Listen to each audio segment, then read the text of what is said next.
Hi Pisces, welcome to your mid-month reading. As always, keep in mind that this is only a general reading. Always take what feels right and with what does resonate within your own life experiences during this time. If you would like to have a personal reading with me, please contact me through the email I put in the description box below. For the month of June, as usual, I have a special sales offer available, and actually for this month I have two. So if you would like to know more details about it, you can read in the description box, or you can email me with your questions. And if you would like to donate and support my channel, you can also do that by following the PayPal link, which is also down below. So Pisces, I feel like some of you are trying to overcome here a disappointment of sorts, or your engagement, energetic engagement, emotional attachment to an unhealthy relationship of sorts or habits. Some of you are trying to forgive yourselves from something.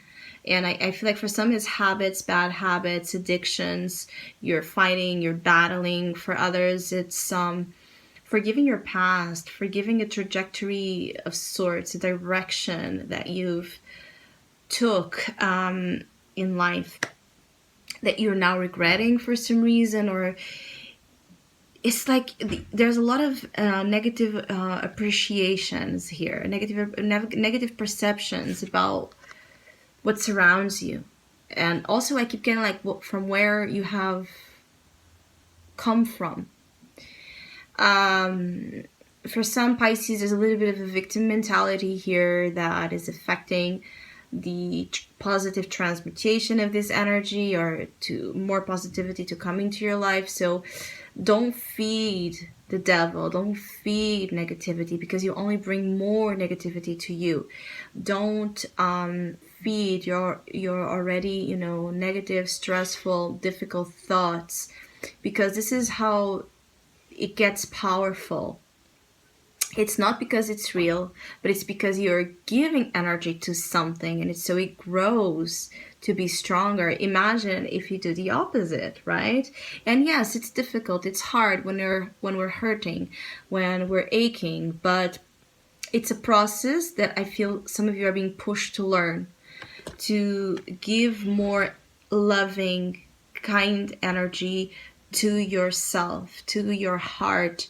Because the minute you start bringing a lot of that light to you and feeding that light, this is when your real happiness and fulfillment is going to be taking place. And when sour becomes sweet, that's the opposite narrative here present, is something sour turning sweet again, or turning sweet for the first time, because you're transmuting energy. I keep getting like transmuting something is extremely important, as is perhaps shedding here some tears. It could be very healing to you to cry, because it's like you're releasing a lot of stuck emotions, and emotions that keep getting, that go back to years. Some of you have not cried yet from something that happened. Like, for example, maybe you had a breakup like months ago, but it's like you haven't processed it somehow emotionally, and it's like there's this big wave coming up. Or maybe this, if it's not a breakup, anything where you have felt like this energy of loss, you haven't mourned something, you feel you have lost. But at the same time, others here, you have been, and because this has not been processed before, this has made you stuck to some, this created an energy where you have been bound to what the devil represent, all right? Codependency of all kinds, addictions of all kinds, low vibes of all kinds, unhealthy mechanisms, coping mechanisms. Because when we don't process emotions, that's what usually we turn to, right? Is escapism, is something to ease our undealt pain. And now the feeling here is that you have to deal with your pain you have to deal for a while with your pain for a little bit, and this is not easy, because we only we go always more to, right, the picture of it being darker than it really is. And I keep getting something is not as bad as it seems. But yes, there needs to be courage to break free from what prevents you, I'm sorry, to confront and sit with emotions that are hard. Um, for some of you, you're having a hard time just letting go of a relationship. Letting go of a relationship that you feel again bound to. Maybe not because of the best reasons. It could be an addictive relationship, a very powerful,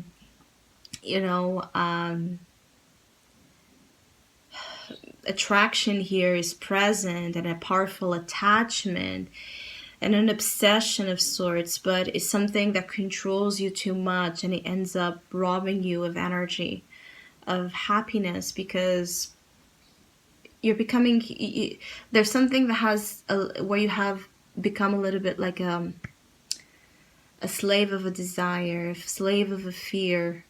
All right. And this is why it's not positive. Sometimes it's not the relationship itself, is, what we bring ourselves to it that creates the disharmony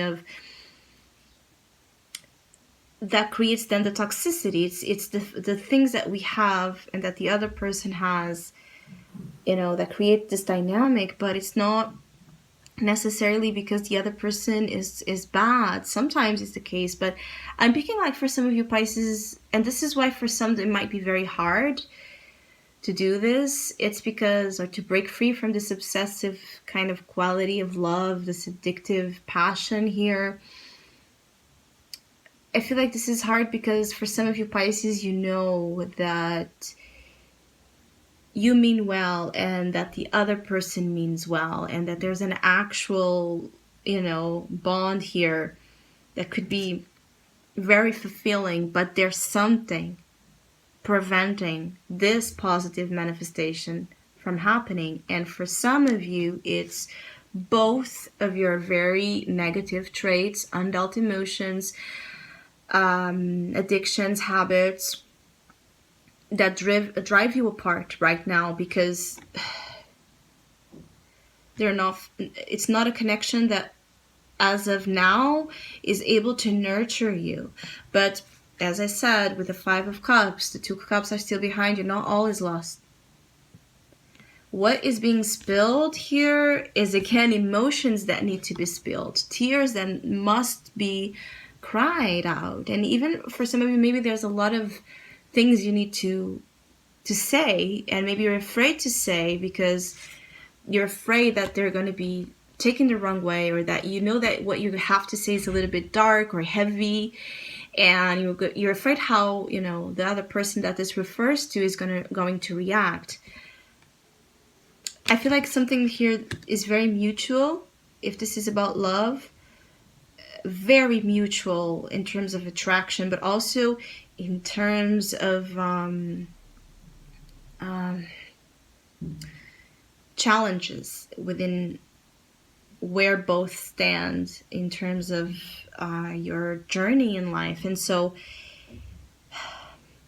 the 9 of Cups is a challenge. There's a way to reverse this, I keep getting, but it might be hard for you to see it up until the end of the month. Maybe in July there's going to be a breach of light here, but that's what you need to give energy to: light, love, hope, healing, and truth. Don't be afraid to feel and show that you feel. So I hope you have a great mid-month. I want to thank all of you that have been liking, sharing, subscribing, commenting, and donating to my channel. I really appreciate it. Thank you so much.